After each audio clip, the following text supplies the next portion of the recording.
The purpose of life is the life of purpose. ये John Dewey ने कहा है। अगर आपकी लाइफ पर्पजफुल नहीं है तो you are living in the hell, you are digging your grave by your own hands. हम अपने हाथ से कब्र खोद लेते हैं और हम गाय बगाए ऐसे काम करते रहते हैं। इससे बचना है। Education is not preparation of life, education is life in itself. It means education should be an integral part of our daily routine, of our life. Everywhere, wherever you are going, you can learn, you can educate yourself, you can inculcate your values by yourself. So these quotes, ये कुछ quotes याद रखो। Education is not simply information. Education is not simply preparation of life. Education is life in itself. It means education should be an integral part of our education. Education is not merely preparation of life. Education is life in itself. Education is life in itself. जब शिक्षा मेरा जीवन बन जाती है तो मैं कभी नहीं थकता। जब शिक्षा मेरा जीवन बन जाती है तो कहीं भी कोई बात मिलती है तो मैं उसे लिख करके याद करता हूँ। शिक्षा एक जीवन बन जाती है। मैंने कल किसी को नहीं बताया, मैं पीसीएस आईएएस के इंटरव्यू लेता हूं तो वहां 90% क्वेश्चन हमारे माननीय अध्यक्ष कहते थे एक भी क्वेश्चन नॉलेज बेस्ड नहीं पूछना है। नॉलेज बेस्ड की तो परीक्षा होगी 1600 नंबर की। अब ये इंटरव्यू है, इस इंटरव्यू में एक भी क्वेश्चन नॉलेज बेस्ड नहीं, सारे सीवी क्यूज पूछने हैं, कॉम्पिटेंसी बेस्ड क्वेश्चन। तो हम पूछते थे whatever we read in the books, whatever we are taught in the schools, all these are information. Then what is education? Tell me, what is education? If book is knowledge, is information. Teachers teaching is information. Then what is education? Anyone? What is education? Whatever your teachers are teaching, these are information. Whatever written in the books, these are information. Whatever we are taught, these are information. Then what is education? How you realize, how you observe. Observation is education. Teacher जो पढ़ा रहे हैं उसको आप observe कैसे कर रहे हैं? Realization of information is education. Capitalization of these information is education. Application of these information is education. Sensitization of these information is education. कितनी परिभाषाएं मुझे बताइए। तो जिन लड़कों ने ये बोला कि ऑब्जर्वेशन इज एजुकेशन, इसको याद रखने के लिए एप्लीकेशन ऑफ इंफॉर्मेशन सारा जोर शिक्षा का सीवीक्यू पे आ गया है।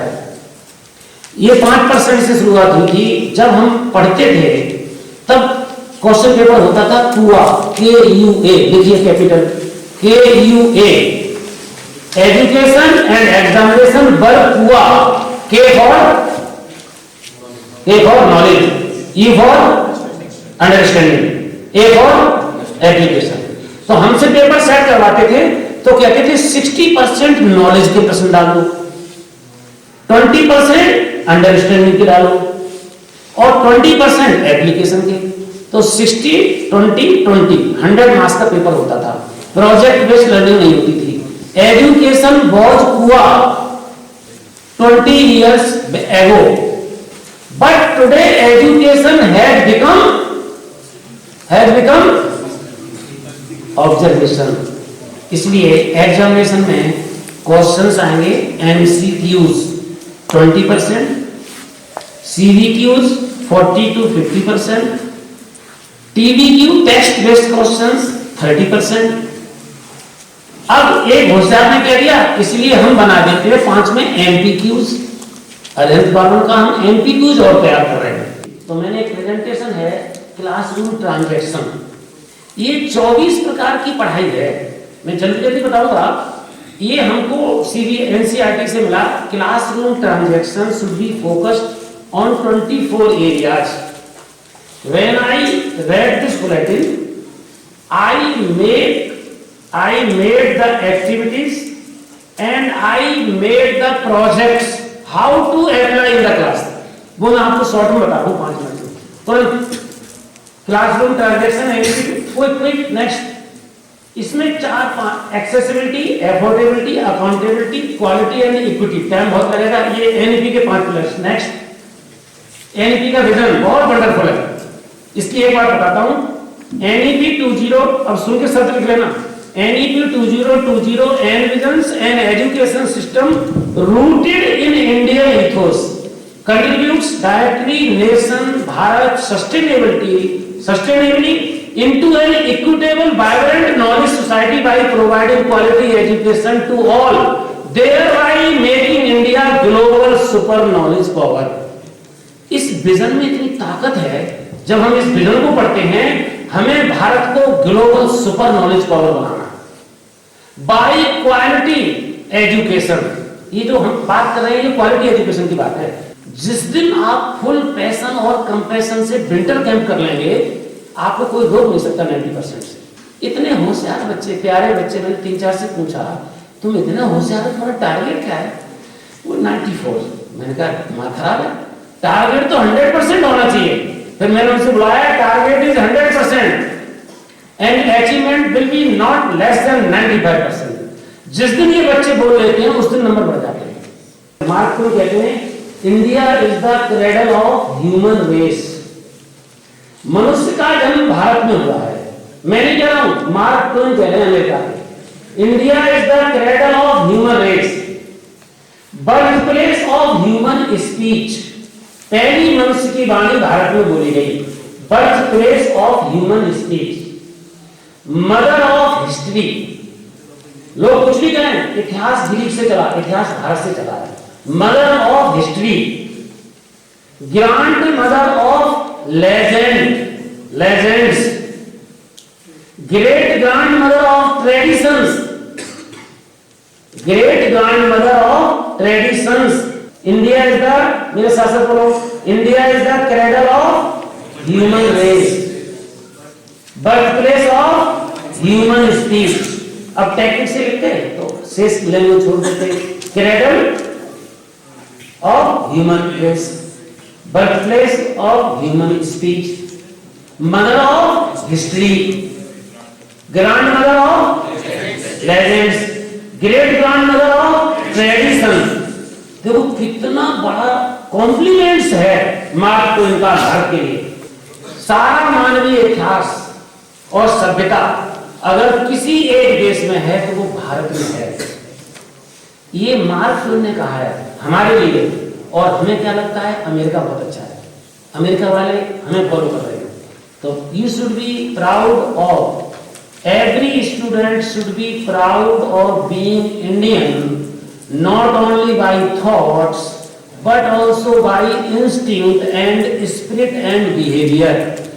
हमको गर्व होना चाहिए, हम भारत से हैं, भारतीय हैं, अपने थॉट्स, इंस्टिंक्ट और बिहेवियर से। ठीक है, अब आते हैं नेक्स्ट। बहुत जल्दी करो। ये आचार्य चाणक्य का कोटेशन में जरूर याद करता हूं। Education is the training of country and love of nation. शिक्षा देश का प्यार। Education is the training of country and love of nation. Joyful learning. इसमें सीबीएसई एनसीईआरटी ने कहा कि बच्चे जॉयफुल पढ़े, तो मैंने इसके लिए बनाया है choice of subject free activities on the basis of your example, your explanation. ये करो class.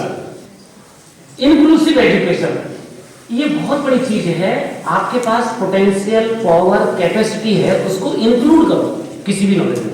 Doctor Surya Prakash ji is the principal of PPJ. ये नॉलेज है, इसको वाइब्रेंट नॉलेज बनाना है। Doctor Surya Prakash ji who has passion and compassion for the students is the principal of PPJ. जैसे मैंने 2 शब्द जोड़ दिए सूर्य प्रकाश जी के साथ, ये वाइब्रेंट नॉलेज हो गई। ठीक है, इसे वाइब्रेंट नॉलेज कहते हैं, हम कभी नहीं भूलेंगे। Honourable Modi ji is the prime minister of India. Knowledge. Honourable Modi ji who can work without having any food for 10 days and compete all the participants in UNO. कल मैंने कोलैबोरेशन बता दिया था क्लास में।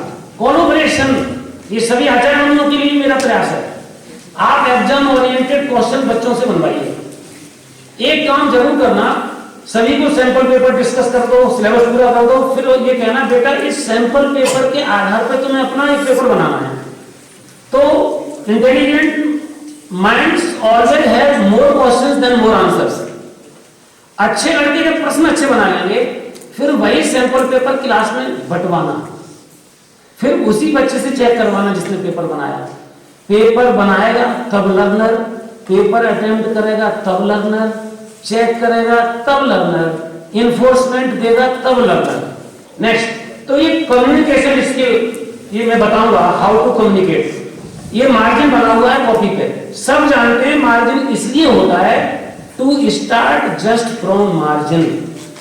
ये मार्जिन इसलिए होता है, क्रिटिकल थिंकिंग कहती है ये मार्जिन इसलिए है कि मार्जिन से ही लिखूंगा। 90% बच्चे मार्जिन से नहीं लिखते, कहीं 1 सेंटीमीटर का गैप छोड़ते हैं, कहीं हाफ का, कहीं फोर्थ का, वो राइटिंग ऐसी हो जाती है कर, इतना बैड इंप्रेशन पड़ता है उसका। छोटी सी बात है, मार्जिन से जो बच्चे लिखेंगे वो प्रेजेंटेशन रिच हो जाएगी। सभी जानते हैं कि मेरा आंसर जहां पूरा हो, अमेरिकन राइटिंग स्टाइल में date, address of the addressee, 1 line gap नहीं छोड़ते, फिर date 1 line gap, self address, फिर 1 लाइन गैप सैल्यूटेशन, फिर 1 लाइन गैप बॉडी। 1 लाइन का जो गैप होता है वो हमारे फॉर्मेट का पार्ट है, हम नहीं छोड़ते, इसलिए हमारा नंबर कट जाता है। फिर आंसर जहां फिनिश हुआ वहां 1 लाइन, बीच में सर्कल, फिर 1 लाइन। इस चिन्ह का मतलब होता है माई आंसर एंड्स हियर। बात बहुत छोटी सी है, जिस लड़के ने जहां आंसर फिनिश हुआ ये बना दिया, एग्जामिनर कहता है लड़का बड़ा बेटा, उसको आंसर आगे पीछे सर्च नहीं करना पड़ा, क्योंकि लड़के ने लिख दिया my answer ends here. Examiner कहेगा I am quite aware, full marks there. 20% marks सिर्फ एग्जाम पेडागोजी के हैं। अब मार्जिन से लिखना कोई बड़ी बात नहीं, 1 लाइन गैप छोड़ना कोई बड़ी बात नहीं। हर क्वेश्चन की मार्किंग स्कीम होती है, हर क्वेश्चन, हर आंसर की। उसको एक बार टीचर से पूछ लो, मार्किंग स्कीम को फॉलो करना 1 number, my answer ends here 1 number. अंत में हर आंसर के बाद अगला क्वेश्चन नंबर डालोगे तो 1 लाइन का गैप छोड़ दो। आपके सभी आंसर ऐसा लगेगा जैसे लड़के ने कहीं से पिक करके पेस्ट कर दिए हैं। इसे कहते हैं प्रेजेंटेशन। हर क्वेश्चन का टाइम मैनेजमेंट करना। जितने नंबर का क्वेश्चन है 80 नंबर का पेपर है और 180 मिनट है, तो जितने नंबर का प्रश्न है उससे 2 गुने मिनट लगने चाहिए। इसलिए सीबीएसई ने हर क्लासरूम में घड़ी लगवाई है। 2 नंबर का क्वेश्चन कर रहे हो 4 मिनट से ज्यादा नहीं, यानी हमें 20 मिनट बचाने हैं। इसे कहते हैं रिकैपिचुलेशन एंड रीइंफोर्समेंट। कोई हमने आंसर लिखा 60 वर्ड्स का और एक वाक्य ध्यान बाद में आया, तो हमने 20 मिनट में कॉपी रीसफल की, अरे तो वो जो लाइन छोड़ी है हमने उसमें वो वाक्य लिख दिया। फिर हम 5 मिनट इसलिए छोड़ते हैं कि जो होशियार बच्चे हैं बाद में सिर पटकते हैं, अरे ये तो मेरा बहुत अच्छा था, 6 नंबर ऐसे ही छूट गया। ये कब नहीं छूटेगा, जब हर क्वेश्चन का टाइम मैनेजमेंट होगा। तो बाद में आंसर बुक पलटने आते हैं, क्वेश्चन पेपर में टिक करते हैं, तो तब पता चलता है क्वेश्चन नंबर 6 छूट गया। अनकॉन्शियसली छूट जाता है। ये अनकॉन्शियसली छूटे हुए प्रश्न से बचने के लिए 20 मिनट, रिकैपिचुलेशन के लिए 5 मिनट, टिकिंग के लिए 5 मिनट, रीइंफोर्समेंट के लिए 5 मिनट। जो बच्चा देगा उसके 10% नंबर बढ़ जाएंगे। ये किताब से नहीं करना है, ये हमारा अपना मैनेजमेंट है। Plus equals to competency.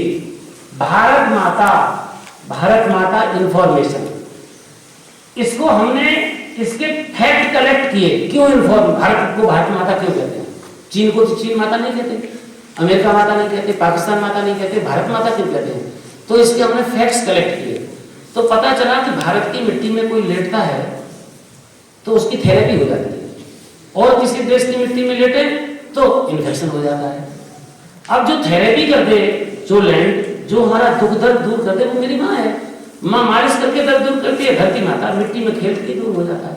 इसलिए सॉइल थेरेपी चली केवल भारत में। भारत की मिट्टी के कपड़े अमेरिका में बनाए जाते हैं, कपड़े सिले जाएंगे, भारत की मिट्टी चिपकाई जाएगी, तब पहनेंगे तो अच्छे हो जाते हैं। जब मैंने ये फैक्ट पता किया, कन्विंसिंग फैक्ट्स, तब हमने फैक्ट्स कन्विंस किए, इसलिए भारत माता है। फिर एक्सेप्टेंस, फिर उसको स्वीकार करो। उसके बाद डिवोशन, फिर उसके बाद मेरा डिवोशन है भारत माता के प्रति। यहाँ की मिट्टी यूनिक, यहाँ का पानी यूनिक, यहाँ की वेजिटेशन यूनिक, जितनी सारी प्रकार की चिड़िया पूरे देश में पाई जाती है उसकी 80% अकेले भारत में है। केवल भारत ऐसा देश है जिसकी गंगा नदी का पानी कभी दूषित नहीं होता, खराब नहीं होता। सारे विदेश वाले शोध कर करके मर गए, कोई ऐसी नदी नहीं बना पाई जो भारत में। जिन्होंने इस्लाम बनाया वो भी यहाँ आए भारत में अंतिम समय में, जिन्होंने क्रिश्चियनिटी बनाई वो भी यहाँ आए। गायन की देवा किलगीत गानी धन्यास्त ते भारत भूमि भागे स्वर्गा प्रवर्गास पद्मार्ग भूते भवंति भूया पुरुषा सर्वत्वात्। ऐसा मेरा देश है। जब ये मैं कन्विंस हो जाता हूं तो मैं उसके प्रति डिवोशन करता हूं, तब मेरी पैट्रियोटिज्म आती है। इसे कहते हैं कॉम्पिटेंसी बेस्ड। एक सामान्य बात को फैक्ट्स के आधार पर असामान्य बना देना और कन्विंस कर देना, it is called competency. The sun rises in the east, absolutely false. पानी से प्यास बुझती है, 100% रॉन्ग। अगर बुझती तो 4 घंटे तक क्यों लगती है? ये दिया बुझ गए, सब बत्ती बुझ गई, दोबारा जला दो राख हो। दीपक की बत्ती जलकर राख हो गई, क्या दोबारा जला सकते हो? तब हम कहते हैं बत्ती बुझ गई। हम पानी अभी पीते हैं, 4 घंटे बाद फिर पीते हैं। तो पानी प्यास को पोस्टपोन करता है, बुझाता नहीं। ये है क्रिटिकल थिंकिंग। अब आगे क्या करना?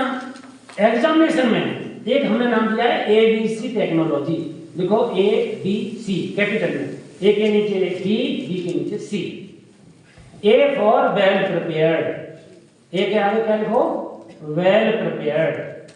B for less prepared, C for not prepared.